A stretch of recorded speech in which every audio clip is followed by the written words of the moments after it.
सर्वप्रथम मी भगवान सर्वज्ञ श्री चक्रधर स्वामी यांच्या चरणी दंडवत करतो आणि या ठिकाणी उपस्थित सर्व आमचे जे महंत आहेत त्यांच्याही चरणी दंडवत करतो। आज ही अतिशय आनंदाची गोष्ट आहे की या संमेलनामध्ये मला उपस्थित होता आलं। मुळात मी आज गणेश चतुर्थी असल्यामुळे मुंबईला होतो, पण मी निश्चितपणे मनाशी निर्णय केला की एवढं मोठं पंथीय संमेलन होतं आहे आणि त्यामध्ये आपल्याला निमंत्रित केलं आहे। एवढा मोठा आपला हा महानुभाव पंथ आहे, त्याचे सर्व मोठे महंत एका मंचावर येत आहेत आणि त्यांना दंडवत करून त्यांचा आशीर्वाद घेण्याची संधी आपल्याला मिळते आहे, तर आपण ती संधी सोडू नये। आणि म्हणूनच मी विशेष या कार्यक्रमाकरता या ठिकाणी आलो आणि कार्यक्रम झाला की परत मला मुंबईलाच जायचं आहे।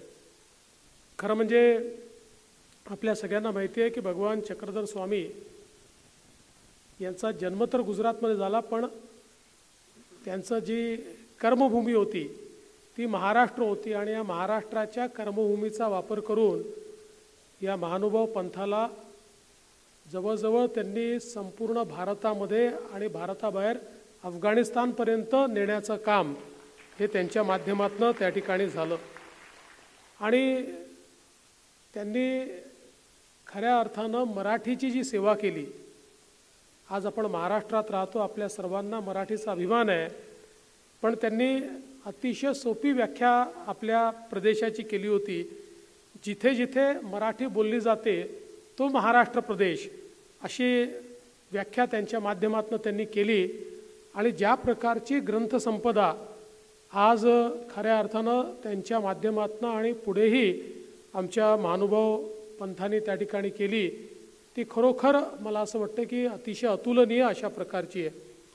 सर्व प्रकारच्या धर्मचर्चा या मराठीतून झाल्या पाहिजेत असं तत्त्व त्यांनी पाळलं, तो आग्रह त्यांनी पाळला। खरं म्हणजे भाषा आणि भाषेचा जर आग्रह आपण केला नाही तर ही भाषा लोप पावते, ती भाषा संपून जाते। आज रिद्धपूरचं नाव आपण याकरता घेतो की मराठीतला आद्य ग्रंथ रिद्धपूरमध्ये निर्माण झाला, तो आमच्या महानुभाव पंथीयांनी निर्माण केला। आणि म्हणूनच आज खरं म्हणजे मराठीला ज्यावेळी आपण एक अभिजात भाषा अशा प्रकारचा दर्जा देण्याचा प्रयत्न करतो, त्यावेळी अशा प्रकारची जी ग्रंथसंपदा आपण तयार केलेली आहे त्या ग्रंथसंपदेमुळेच अभिजात भाषेचा दर्जा मिळण्याकरता जी काही आपली एक प्रकारची आपले प्रयत्न आहेत, आपली ताकद आहे, ती निश्चितपणे त्या ठिकाणी आपल्याला पाहायला मिळते। खरं म्हणजे मला या गोष्टीचा आनंद आहे। माझा या ठिकाणी महानुभाव पंथाशी संबंध खूप जुना आहे। खरं म्हणजे चिसभवनच्या मंदिरात तर आम्ही 90पासून जातो, पण या ठिकाणी ठाकरे साहेबांना माहिती आहे, अविनाशजींना पण माहिती आहे की ज्यावेळी मी महापौर होतो, मला असं वाटतं आता त्याला जवळपास 28 वर्ष पूर्ण होतील, आणि त्यावेळी ज्यावेळेस चिसभवनला मोठा पंथीय एक संमेलन झालं होतं आणि त्या संमेलनाची सेवा करण्याची आणि त्या ठिकाणी उपस्थित राहण्याची संधी देखील त्या काळी मला मिळाली होती। आणि तेव्हापासून सातत्याने आपल्या महानुभाव पंथाशी एक ऋणानुबंध तयार झाला आणि तो ऋणानुबंध आजपर्यंत कायम आहे। आणि मला माहिती आहे की जोपर्यंत मी जिवंत आहे तोपर्यंत महानुभाव पंथाशी असलेला ऋणानुबंध हा केवळ कायमच राहणार नाही, तर तो सातत्याने वाढत जाईल। आणि म्हणूनच त्यावेळी आपण मुख्यमंत्री म्हणून काम करण्याची संधी मिळाली, तर आपण रिद्धपूर विकास आराखडा त्या ठिकाणी तयार केला, जवळपास 230 कोटी रुपयाचा आराखडा तयार केला। आणि कारंजकर बाबा असतील, खरं म्हणजे ते म्हणाले की ते सातत्याने त्या ठिकाणी त्रास देतात, पण मी निश्चितपणे म्हणतो हा त्रास नाही आहे, तुमच्यासारखी मंडळी हा पाठपुरावा करतात म्हणूनच या गोष्टी होतात, अदरवाईज या गोष्टी होऊ शकत नाही। बाबा, आमच्याकडे सरकारमध्ये जी फाईल असते त्याला गोगलगाईची पावलं असतात, ते गोगलगाईच्याच पावलाने पुढे जाते, त्याला धक्काच मारावा लागतो, धक्का मारल्याशिवाय काही पुढे जात नाही। आणि त्या धक्का मारण्याचं काम तुम्ही या ठिकाणी सातत्याने करत असता। इतका चांगला तुमचा पाठपुरावा आहे, तुम्ही आहात, आमचे अविनाशजी आहेत, बाळासाहेब आहेत, परिणयजी आहेत, सगळे लोक इतका या सगळ्या गोष्टीचा पाठपुरावा करतात, म्हणूनच या गोष्टी आपल्याला खऱ्या अर्थानं शक्य होतात. आणि म्हणून त्याचवेळी आपण मराठी भाषा विद्यापीठाच्या संदर्भात एक समिती तयार केली होती. दुर्दैवाने त्यानंतर सरकार गेलं, समितीचा रिपोर्ट येऊनही त्याच्यावर काही कारवाई झाली नाही.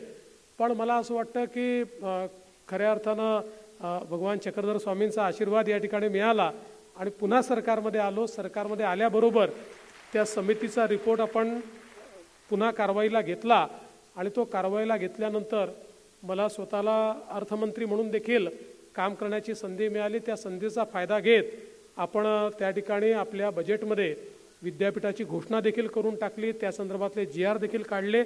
आणि आज मला अतिशय आनंद आहे की पहिलं मराठी भाषा विद्यापीठ हे रिद्धपूरला स्थापन झालेलं आहे.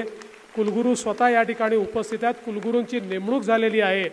खरं म्हणजे कुलगुरूच्या नेमणुकीकरता मला असं वाटतं बाबा तुम्हाला कमीत कमी 30-40 चक्रा तर कुलगुरूंच्या नेमणुकीकरता कराव्या लागल्या, कारण काही नियम आडवे येत होते. पण सगळ्यांचं मत पंथामध्ये होतं की हेच कुलगुरू आम्हाला पाहिजे आहेत. मग आम्ही सगळे नियम बाजूला टाकले आणि त्या ठिकाणी तो निर्णय करून टाकला. मुख्यमंत्र्यांनी त्याच्यावर सही केली आणि त्यामुळे आपलं त्या ठिकाणचं काम झालं. मागच्या काळामध्ये आपण आराखडा जो तयार केला होता त्यातनं एक 23-24 कोटीची कामं केली होती, पण बरीच कामं अजून त्या ठिकाणी बाकी होती. मला अतिशय आनंद वाटतो की आपण या बजेटमध्ये देखील मोठ्या प्रमाणात घोषणा केल्या होत्या आणि त्यानुसार आता श्री क्षेत्र रिद्धपूरचा जो विकास आराखडा आहे त्यात दुसऱ्या टप्प्याचे 25 कोटी रुपये आपण देण्याचा निर्णय केला आहे. त्यानंतर श्री क्षेत्र पांचाळेश्वरला पैसे देण्याचा निर्णय केला आहे. पोईचा देव असेल, जाळीचा देव असेल, गोविंद प्रभू देवस्थान बिष्णूरचं असेल, सगळीकडे आपण एक दिवस हा असा निवडला की ज्या दिवशी खऱ्या अर्थानं भगवानांचा अवतरण दिवस आहे. आम्ही ठरवलं त्या दिवशीच या सगळ्या गोष्टीला मान्यता द्यायची आणि अवतरण दिवसाचं औचित्य साधून आपण मोठ्या प्रमाणात हा सगळा 78 कोटी रुपयाचा निधी हा त्या ठिकाणी दिला. आणि एवढंच नाही तर आता काटोलचे लोक मला त्यांनी एक निवेदन दिलं आहे. खरं म्हणजे काटोलची मागणी देखील यात आली असती. आता आपण काय नियम केलेला आहे की 25 कोटीचे टप्पे तयार करायचे, तशा प्रकारे आपण सांगितलं होतं. पण ते दुर्दैवाने नीट कन्व्हे न झाल्यामुळे काटोलचा जे एस्टिमेट आलं ते 42 कोटीचं आलं. ते 42 कोटीचं एस्टिमेट हे 2 टप्प्यात केलं पाहिजे, तर ते आता 2 टप्प्यात आपण करू. कारण आपण ठरवलं नुसते आपण मंजूर करून ठेवतो आणि मग ते पैसे खर्च होत नाही, म्हणून 25-25 कोटीचे टप्पे करायचे. 25 कोटी खर्च आले की दुसरे 25 कोटी द्यायचे. अशा टप्प्याटप्प्याने आपण काम करतो. त्यामुळे काटोलची जी आपली मागणी आली आहे जरूर त्याचा 25 कोटीचा आराखडा आपण तयार करून घेऊ. मी अविनाश ठाकरेंना त्या संदर्भात बोललोच आहे. त्यामुळे तो एक आपण जो काही आराखडा आहे तो आराखडा निश्चितपणे आपण तयार करून घेऊ आणि त्याला देखील आपण निधी हा पुढच्या काळामध्ये उपलब्ध करून देऊ. जे आपण घोषित केलेलं आहे, ज्या ज्या मागण्या आपल्याकडे आलेल्या आहेत त्या सगळ्या मागण्या या निश्चितपणे पूर्ण होतील. हे पैठणचा पण आपण त्या ठिकाणी मला असं वाटतं केलेला आहे आणि त्या संदर्भात निधीची उपलब्धता देखील आपण मोठ्या प्रमाणात ही करून दिलेली आहे. आज खरं म्हणजे ज्या प्रकारचा भक्तिभाव हा मी आपल्या महानुभाव पंथामध्ये पाहतो हा 21व्या शतकामध्ये क्वचितच आपल्याला पाहायला मिळतो.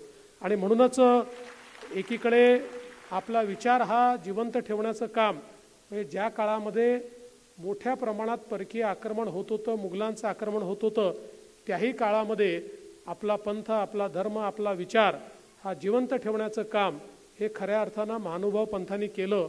आणि सगळ्यात महत्त्वाचं जर काही असेल तर जातीपातीचा विचार न करता सर्व समाज एक आहे अशा प्रकारच्या विचाराने हा पंथ तयार झाला. आणि म्हणूनच आपल्याला आज कुठलाही भेदभाव हा पंथामध्ये पाहायला दिसून येत नाही. खरं म्हणजे सगळ्यात महत्त्वाचं हेच आहे, आपल्या देशाची अधोगती जर कुठल्या गोष्टींनी झाली असेल आणि आपण गुलामीत गेलो असू तर या देशामध्ये जेव्हा जेव्हा आपण विषमता तयार केली, जेव्हा जेव्हा आपण भेदभाव उभा केला, जेव्हा जेव्हा आपण मानवामध्ये भेद केला, त्यावेळीच आपल्याला त्या ठिकाणी आपल्याला कल्पना आहे की अशा प्रकारच्या विषमतेमध्ये जावं लागलं, गुलामीमध्ये जावं लागलं. पण या सगळ्या गोष्टींना एक प्रकारे तिलांजली देऊन सर्वांच्या जीवनामध्ये परिवर्तन झालं पाहिजे, सर्वांना एक आध्यात्मिक बैठक असली पाहिजे अशा प्रकारचा एक विचार, सर्वांना त्या ठिकाणी संस्कार असला पाहिजे अशा प्रकारचा एक विचार. आणि आज आपण पाहतो की महानुभाव पंथाचे जेवढे मंदिरं आहेत, जेवढे केंद्र आहेत, हे केवळ अध्यात्माचे केंद्र आहेत असं नाही आहे, तर याच्यासोबत आज आपण पाहतो की व्यसनमुक्तीचं जे काम या ठिकाणी होतं ते देखील अत्यंत महत्त्वाचं आहे. मनुष्याला वेगवेगळ्या या ज्या काही मोह आहेत त्या मोहांपासून मुक्त करण्याचं काम हे ज्या प्रकारे आज आपल्याला या ठिकाणी पाहायला मिळतं ते देखील अत्यंत महत्त्वाचं आहे. खरं म्हणजे आपली भाषा, आपले विचार हे जिवंत राहिले पाहिजे, याकरता ज्या ज्या गोष्टी त्या ठिकाणी महानुभाव पंथांनी केल्या, मग अगदी सांकेतिक भाषा तयार करून त्या सांकेतिक भाषेमध्ये आपले ग्रंथ जपायचे किंवा पोटाला बांधून ग्रंथ ठेवायचे की आक्रमण झालं तर त्या ठिकाणी आपली ग्रंथसंपदा ही संपू नये. अशा प्रकारातनं आज आपल्या संस्कृतीला जिवंत ठेवण्याचं काम, आपल्या विचाराला जिवंत ठेवण्याचं काम, आपल्या वाङ्मयाला जिवंत ठेवण्याचं काम, हे आपल्या ग्रंथांना जिवंत ठेवण्याचं काम हे खऱ्या अर्थानं महानुभाव पंथांनी केलं आहे. आणि म्हणूनच मला ज्यावेळेस मध्यंतरीच्या काळात उद्धवजींचं सरकार होतं आणि त्यांनी त्या ठिकाणी निर्णय केला की मराठी भाषा विद्यापीठ मुंबईला झालं पाहिजे, मी त्यावेळेस भाषणामध्ये सांगितलं होतं की मुंबईला तुम्हाला काय करायचं आहे करा, मुंबई मोठी आहे, मुंबईत 10 गोष्टी होऊ शकतील, मुंबईत करण्याकरता काही प्रश्न नाही आहे, पण याचं खरं महत्त्व आणि खरं औचित्य कुठे आहे? ज्या ठिकाणी भाषा तयार झाली, ज्या ठिकाणी भाषेचा ग्रंथ तयार झाला, ज्या ठिकाणी भाषेचं संवर्धन झालं, ज्या ठिकाणी हजारो ग्रंथ लिहिले गेले, ज्याच्यामुळे आज भाषेचा अभिमान आपण या ठिकाणी बाळगू शकतो, अशा ठिकाणी हे विद्यापीठ झालं पाहिजे. आणि म्हणून संधी मिळाल्याबरोबर आपण ते काम हे निश्चितपणे त्या ठिकाणी केलं. आज अनेक मागण्या आपण या ठिकाणी समोर मांडलेल्या आहेत. मी आपल्याला आश्वस्त करतो की या ज्या ज्या मागण्या आपण मांडलेल्या आहेत त्या सगळ्या मागण्या टप्प्याटप्प्याने आपण निश्चितपणे पूर्ण करू. कारण मला हा विश्वास आहे की आपला आशीर्वाद मागच्याही काळात आमच्या पाठीशी होता, आताही आमच्या पाठीशी आहे, पुढेही आमच्या पाठीशी राहणार आहे. आणि आपल्या आशीर्वादामुळेच ही सगळी कामं आम्ही या ठिकाणी करू शकतो आहे. त्यामुळे भविष्यातही या आशीर्वादाच्या जोरावर या ठिकाणी जी काही उरलेली कामं आहेत ती दादा सगळी कामं आपण केल्याशिवाय राहणार नाही, हा तुम्हाला मी विश्वास देतो. आपल्या नागपूरमध्ये देखील आपल्याला एक चांगलं या ठिकाणी एक आपलं महानुभाव पंथाचं भवन तयार करायचं आहे. तर निश्चितपणे एक जागा आम्ही चिचभवनला बघितलेली आहे, त्याच्या संदर्भात आता एकदा त्या जागेचं सगळी पडताळणी आम्ही करू आणि ती जर नियमात बसत असेल तर त्या ठिकाणी नागपूरमध्येही एक अत्यंत चांगलं सुंदर अशा प्रकारचं आपल्या महानुभाव पंथाचं भवन हे त्या ठिकाणी बांधू, जेणेकरून ही जी काही चांगली कामं चालत आहेत ती कामं चालण्याचं एक केंद्र हे तयार झालं पाहिजे. हे होत असताना इतरही आपण अनेक आपले जे काही त्या ठिकाणी मंदिरं आहेत, जे स्थानं आहेत, त्याला आपल्या गिरीश भाऊंच्या माध्यमातून पर्यटनमधनं निधी दिलेला आहे, काही ठिकाणचा राहिलेला आहे. तुम्ही काळजी करू नका, तुम्ही जेवढं दिलं आहे गिरीश भाऊ सगळ्यांना देणार आहेत, माझ्याशी त्यांचं बोलणं झालं आहे.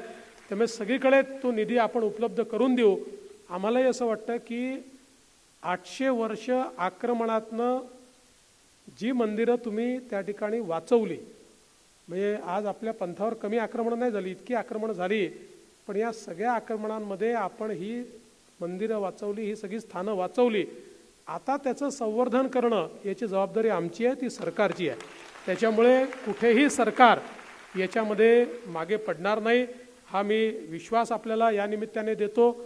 आणि मला तर म्हणजे आता गेल्या इतक्या वर्षांमध्ये असं वाटतं, जेव्हा जेव्हा मी महानुभाव पंथाच्या कार्यक्रमात येतो त्यावेळी जो आशीर्वाद या ठिकाणी मिळतो, खरं म्हणजे मी एक पंथीयच आहे अशा प्रकारचा भास हा मला निश्चितपणे या ठिकाणी मिळतो. आणि आपलं प्रेम आणि आपला आशीर्वाद हा असाच आमच्या पाठीशी ठेवावा. या प्रेमामुळे, आशीर्वादामुळे भविष्यातही अजून चांगली कामं आपल्याला त्या ठिकाणी करता येतील. आपण अपेक्षा व्यक्त केली आहे की मोदीजींना आणलं पाहिजे. आपण सुंदर युनिव्हर्सिटी तयार करून त्याच्या उद्घाटनाला मोदीजींना आणू, नुसती कुदळ मारण्याकरता नाही आणणार, तर लोकांना दिसेल अशी सुंदर युनिव्हर्सिटी, असं सुंदर विद्यापीठाची इमारत तयार करू आणि त्याच्या उद्घाटनाकरता मोदीजींना निश्चितपणे निमंत्रित करू, हा विश्वास मी आपल्याला देतो. पुन्हा एकदा भगवान सर्वज्ञ श्री चक्रधर स्वामी यांच्या चरणी नतमस्तक होतो, त्यांचा आशीर्वाद घेतो, त्यांना दंडवत करतो, आपल्या सर्वांना दंडवत करतो आणि माझं बोलणं संपवतो. धन्यवाद. जय हिंद.